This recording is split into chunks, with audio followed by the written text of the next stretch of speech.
Hello friends, स्वागत है आपका आज की क्लास में। तो जैसा कि हम लोग पढ़ रहे हैं संधि, तो संधि में हम लोग पढ़ रहे हैं स्वर संधि को, स्वर संधि के प्रकार को। तो स्वर संधि के दो प्रकार हमने देख लिया है। आज हम देखेंगे वृद्धि स्वर संधि क्या है, इसके उदाहरण और इसे समझेंगे ये किस तरह से शब्दों का निर्माण करता है। तो चलिए देखते हैं वृद्धि स्वर संधि क्या है। वृद्धि स्वर संधि कहता है कि यदि पहले शब्द का अंतिम वर्ण अ या आ हो, पहले शब्द का अंतिम वर्ण अ या आ हो और उसके बाद यदि दूसरे शब्द का प्रथम वर्ण ए या ए रहे तो दोनों मिलकर ए हो जाता है। यानी पहले शब्द का अंतिम वर्ण अ या आ हो, दूसरे शब्द का प्रथम वर्ण ए हो या ए हो तो दोनों मिलकर क्या हो जाता है, ए। और उसी तरह से यदि पहले शब्द का अंतिम वर्ण अ या आ हो और दूसरे शब्द का प्रथम वर्ण ओ या औ हो तो दोनों मिलकर क्या हो जाता है, औ। तो स्वर वर्ण के इसी विकार को हम कहते हैं वृद्धि स्वर संधि। अगर ये मुश्किल लगता है तो इसका एक और परिभाषा है जो बहुत ही सरल है। हम कहेंगे चूँकि स्वर संधि है तो स्वर संधि में तो हमेशा दो स्वर वर्ण ही आपस में मिलेंगे।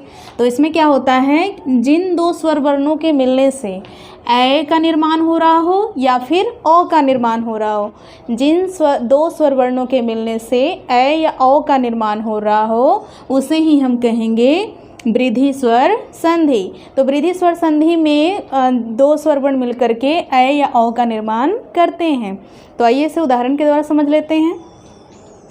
हमने कहा पहले शब्द का अंतिम वर्ण अ हो, दूसरे शब्द का प्रथम वर्ण ए हो तो दोनों मिलकर क्या बन जाता है, ए। तो जैसा कि हम देख सकते हैं संधि होने के लिए कम से कम दो शब्द होने चाहिए और पहले शब्द का अंतिम वर्ण दूसरे शब्द का प्रथम वर्ण आपस में मिलता है और एक नए वर्ण का क्या करता है, निर्माण। तो यहाँ पे पहले शब्द का अंतिम वर्ण क्या है मेरा, क। तो क में क्या है, अ। और यहाँ क्या है, दूसरे शब्द का प्रथम वर्ण ए और ए के मिलने आ के बाद ए आ रहा है तो क्या हो जाएगा, ए। अब ये ए की मात्रा किस पे जाएगा, तो क पे। किस पे जाएगा, क पे। तो देखिए यहाँ पे आ में ए मिला तो ए बन गया, ए की मात्रा क पे चला गया तो कै हो गया। तो देखिए एक में एक जोड़ेंगे तो क्या बन जाएगा, एक एक। तो इसी तरह से ये परिवर्तन हुआ है। यहाँ पे देखेंगे अब हम सब फिर दूसरे एग्जाम्पल को। आ में ए के मिलने से भी ए का ही निर्माण होता है। यानी पहले शब्द का अंतिम वर्ण अगर अ हो, दूसरे शब्द का प्रथम वर्ण ए हो तो भी क्या बनता है, ए ही बनता है। जैसे आप देख सकते हैं कि त में क्या है, त का अंतिम वर्ण मेरा क्या है, अ। यहाँ दूसरे शब्द का प्रथम वर्ण क्या है, ए। तो अ के बाद ए आएगा तो भी क्या बनेगा, ए। और ये ए की मात्रा किस पे चला जाएगा, त पे। तो बन जाएगा तय। तो आप देख सकते हैं मत में ऐक्य जोड़ेंगे तो क्या बना, मतैक्य। उसी तरह से आप देख सकते हैं यहाँ पे अगर पहले शब्द का अंतिम वर्ण आ हो, दूसरे शब्द का प्रथम वर्ण ए हो तो भी क्या बनेगा, ए। जैसा कि सदा में अंतिम वर्ण हमारा आ है और दूसरे एव में प्रथम वर्ण जो दूसरे शब्द का प्रथम वर्ण है वो है ए। तो आ के बाद ए आएगा तो भी क्या बनेगा, ए ही बनेगा। अब ये ए की मात्रा किस पे जाएगी, तो दा पर। तो यानी ये तो आ और ये मिलके ए बन गया तो अब क्या हो जाएगा, दय। तो सदा में एव जोड़ेंगे तो क्या हो जाएगा, सदैव। उसी तरह से आ में अगर ए आए तो भी क्या बनेगा, ए ही बनेगा। जैसा कि आप देख सकते हैं महा जोड़ ऐश्वर्य। आप देख सकते हैं महा का जो अंतिम वर्ण है मेरा वो है आ और ऐश्वर्य का प्रथम वर्ण है वो है ए। तो आ के बाद ए आएगा तो भी क्या बनेगा, ए ही बनेगा। और ये ए की मात्रा अब किस पे चला जाएगा, हा पे। तो हा अब हो जाएगा है। तो महेश्वर्य क्या हो जाएगा, महेश्वर्य।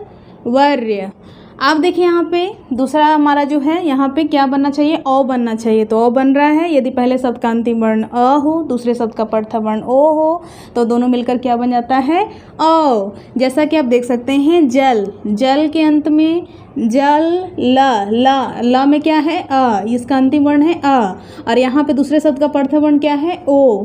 तो फिर देखिए यहाँ पे अ के बाद ओ आ रहा है तो क्या बनेगा, ओ। अब ओ खुद नहीं आएगा, अपनी मात्रा को भेजेगा तो ओ की मात्रा किस पे चला जाएगा, अब ल पे। तो इसे हो गया जल में ओघ जुड़ा तो जलौघ। उसी तरह से महा में ओजस्वी। अब देखिए यहाँ पे पहले शब्द का अंतिम वर्ण मेरा है आ और दूसरे शब्द का प्रथम वर्ण है ओ। तो तो आ के बाद ओ आएगा तो भी क्या बनेगा, औ बनेगा। अब औ खुद नहीं आएगा, औ अपनी मात्रा को भेजेगा, तो औ की मात्रा किस पे चले जाएगा, ह पे। तो महा पहले था, अब हो जाएगा महो। तो देखिए महा में ओ जस्वी जुटेगा तो क्या हो जाएगा, महो जस्वी। क्या हो जाएगा, महो जस्वी। अब यहाँ पे देख सकते हैं पहले शब्द का पहला शब्द हमारा परम है, दूसरा शब्द है औसद। तो परम में पहले शब्द का अंतिम वर्ण मेरा क्या है, अ। म में क्या है, अ। और दूसरे शब्द का प्रथम वर्ण मेरा क्या है, दूसरे शब्द का प्रथम वर्ण है औ। क्या है, औ। तो आ के बाद औ आएगा तो भी क्या बनेगा, औ। और औ खुद नहीं आएगा, ये अपनी मात्रा को भेजता है, तो औ की मात्रा अब किस पे चला जाएगा, म पे। तो देखिए परम में औसत जुड़ा तो क्या बनेगा, परमौसद। ये औ आके इसमें मिला है तो अब इसमें मिल गया तो मौ हो गया। अब देखिए यहाँ पे महा में औसत। अब देखिए पहले शब्द का अंतिम वर्ण आप देख सकते हैं, हा में क्या दिख रहा है हमको, आ। तो पहले शब्द का अंतिम वर्ण मेरा आ है और दूसरे शब्द का प्रथम वर्ण है औ। तो अगर आ के बाद औ आएगा तो भी क्या बनेगा, औ। और औ खुद नहीं आएगा, अपनी मात्रा को भेजेगा, तो जो हा है वो हौ हो जाएगा। और ये वाला आ औ इसमें मिल गया तो हौ हो गया। देखिए यहाँ पे महौसद, यानी कि महा में औसत जुटा तो क्या बना, महौसद। तो इस तरह से वृद्धि स्वर संधि में परिवर्तन होता है। आप देख सकते हैं कि अंत में या तो ए बन रहा है या तो औ बन रहा है। तो जिन दो स्वर वर्णों के मिलने से ए या औ का निर्माण हो तो वो जो जितने भी शब्द होंगे वो सब के सब किसके अंतर्गत आएंगे, वृद्धि स्वर संधि के।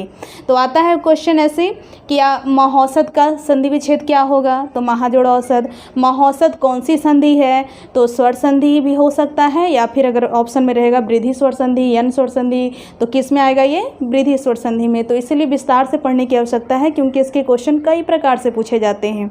तो ये क्वेश्चन आपको करवाया जाएगा, संधि खत्म होगा तो आपको प्रैक्टिस जरूर करवाया जाएगा। यदि आपको वीडियो अच्छा लगे तो प्लीज़ वीडियो को लाइक करें, शेयर करें, सब्सक्राइब करें। और यदि आपने संधि की वीडियो शुरू से नहीं देखे हैं तो उसे देखें ताकि आपको संधि और भी बेहतर तरीके से समझ में आए। धन्यवाद।